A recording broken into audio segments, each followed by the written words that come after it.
idol, for today's video, i-update namin kayo sa allocation namin. So meron kaming update dun sa giant allocation namin. Wala pang bumibili mga idol kasi sobrang mahal.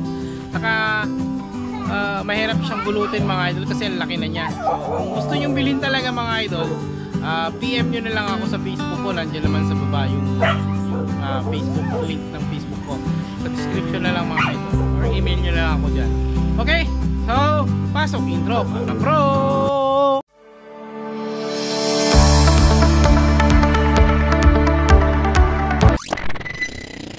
Woy! So nagbabalik ako mga idol. So today nga i-update ko kayo patungkol dun sa allocation, yung giant allocation na vlog ko dati. So hindi ko naman alam na magbo-boom yun at dadami yung viewers ko. So mga idol, yun nga pala, hindi ako masyado nakapag-upload.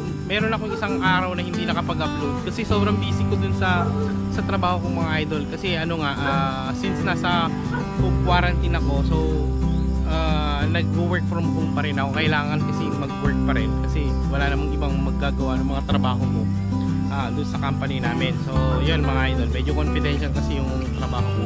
Hindi ko na pwedeng sabihin detalyado yung trabaho ko talaga kasi against the company rules yun. Okay, so mga idol, shoutout na tayo mga idol. So yun mga idol, shoutout nga pala tayo kay Pops Moto, kay Dem Josh Journey, yan, kay Yuna Espinosa, kay Lai Psych TV, yan mga idol, kay ano pangalan nun, yung Buhay Taxi Driver Vlogger, yan. Ayan yung Buhay Taxi Driver Vlogger, yan, si Kabayan, shoutout sa inyo. Okay, kay MRB Mix Vlogs, shoutout sa inyo. Okay, kay classmate ko, kay Koval Tubera Kitchen, shoutout sa'yo.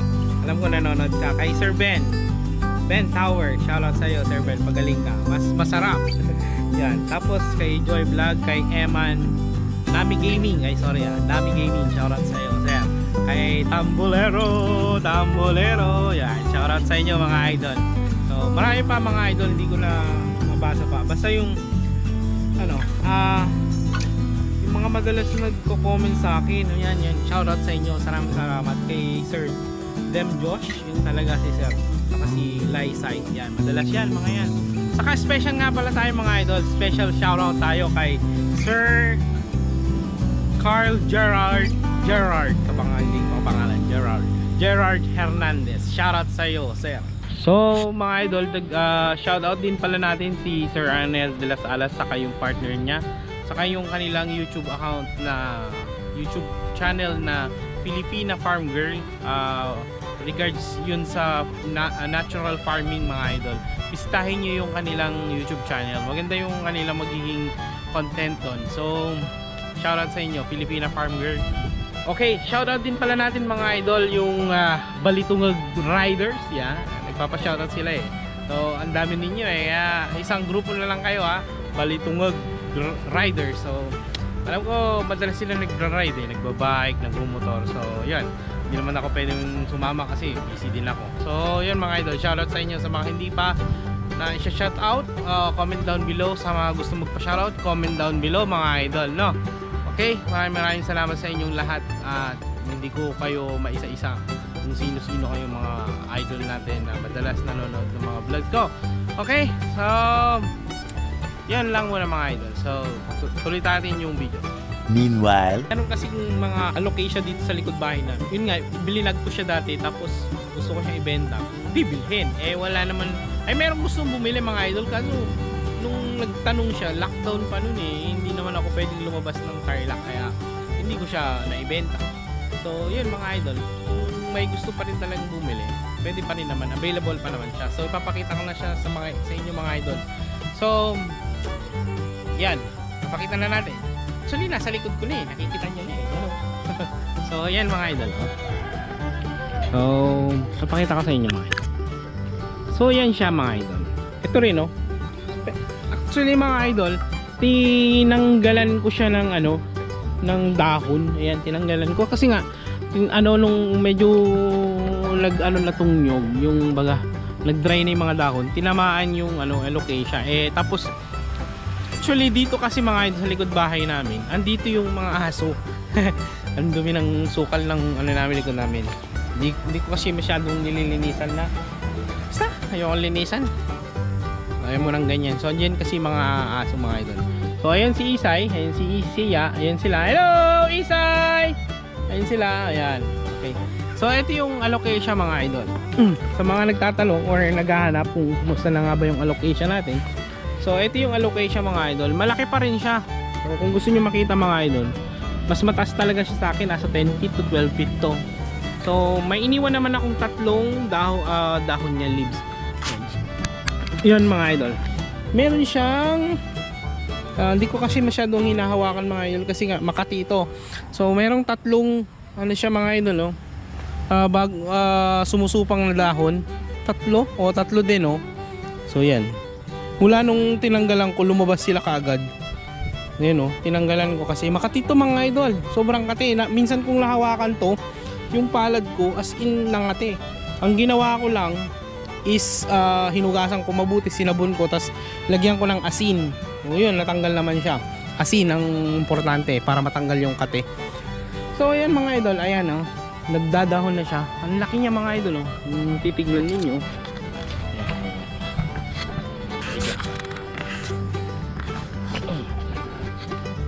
Yan mga idol.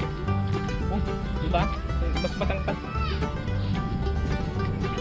Nasa 12 feet sa kata. Pag sinabi kasing allocation mga idol, yung dahon niya paturo, nakataas lahat lagi, laki-laki niya pero nakapataas pa rin yung dahon niya.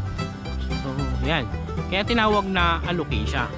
Pag sinabing allocation mga idol, yung dahon niya nakapababang ganun, yung yan ganyan, nakapaturong pababa. So yan lang mga idol. Pag hinukay ko kasi itong mga idol, as in malaki, hindi pwedeng hukayin ng mababaw lang, mabigat yan kasi mga idol, mabigat. Kaya hindi pwedeng mag-isa ko lang hukayin. Okay, so yan siya mga idol. Ayan, ganyan na siya kalaki. Ganyan na talaga siya kalaki. At kahit putulang ko itong mga idol, pag pinutol ko yan, yung mga dahon niya, tutubo pa rin, lalaki pa rin siya. So hanggat hindi ko siya tinatanggal yung pinakaugat niya, mabubuhay pa rin yan mga idol kahit hindi mo patubigan o kumbaga may nagtatanong mga idol kung paano ko ipopropagate, kumbaga paano ko paparamihin. Parang gabi lang din yan mga idol. Mahirap kasing bukalin.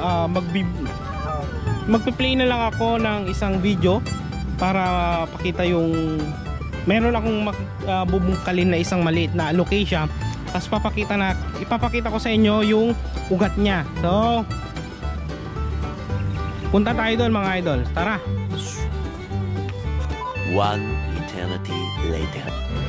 So yan mga idol, allocation to. So pansin mo sa dahon, medyo patulis talaga. So yan mga idol, ibunutin natin para makita ninyo yung So marami kasi mga idol kaya hindi ko na kailangan mag-propagate. Ipapakita ko na lang sa inyo yung pinaka puno or pinaka ilalim. Parang gabi lang din lang siya.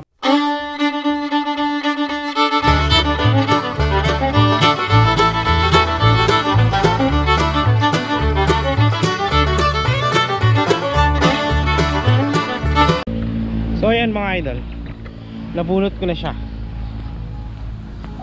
Tingnan na. Okay. So ito mga idol, kunwari ito, gusto mo nang palakihin to para palakihin. So itatrim mo na lang to. Yan.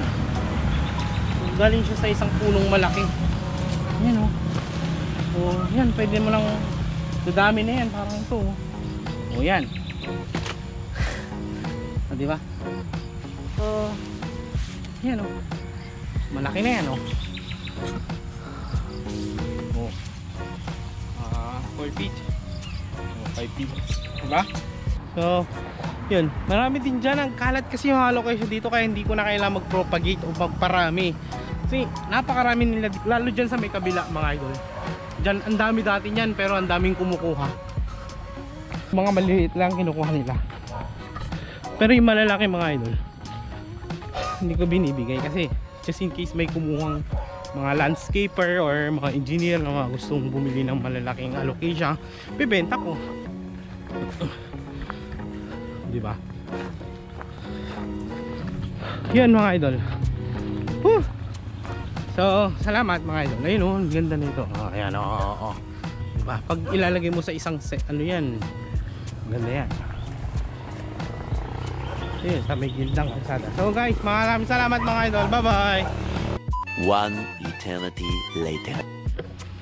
So mga idol, dito na namin tatapusin ni Isa yung vlog namin. Hanggang sa muli. Hanggang sa susunod